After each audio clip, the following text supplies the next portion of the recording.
America చైనాలు బయటికి శత్రుత్వం నటిస్తూ ఇద్దరు మిత్రులా ఏంటో అర్థం కాదు. అమెరికా వాడు పంపించినటువంటి యూనస్ అనేవాడే బంగ్లాదేశ్లో ఉన్నటువంటి హసీనా ప్రభుత్వాన్ని కూల్చేసి అక్కడ అధికారంలోకి వచ్చాడు. ఇప్పుడు ఆడికి ఇప్పటికి కూడా అమెరికా ప్రభుత్వం అండగా ఉందనడానికి సాక్ష్యం ట్రంప్ వచ్చిన తర్వాత కూడా వాడిని ఏం కదిలించలేదు.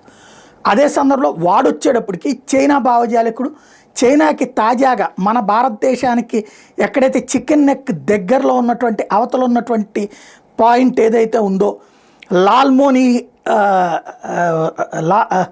లాల్మోనిహ్రాత్ ఎయిర్ బేస్ బంగ్లాదేశ్లో ఉన్నటువంటిది, ఆ ప్రాంతాన్ని చైనాకి అంటే ఆ బేస్ని చైనాకి ఇవ్వడానికి సిద్ధపడుతున్నాడు. అంటే చైనా సైనిక పటాలాన్ని బంగ్లాదేశ్లోకి తీసుకురావడానికి సిద్ధపడుతున్నాడు. అమెరికా వాడు చైనా వాడికి అక్కడ ప్లేస్ ఏర్పాటు చేయబోతున్నాడు. ఇది కీలకమైనటువంటి అంశం. అక్కడ ఎయిర్పోర్ట్ని డెవలప్ చేయడానికి చైనా సాయం కోరడం, చైనా అధికార యంత్రాంగం ఇప్పుడు అక్కడికి చేరుకుని ఆ ప్రదేశాన్ని పరిశీలించింది. తద్వారా బంగ్లాదేశ్లో చైనా బేస్ ఏర్పాటు చేయడానికి అమెరికా అండగా నిలబడుతుందా అర్థం కాంది.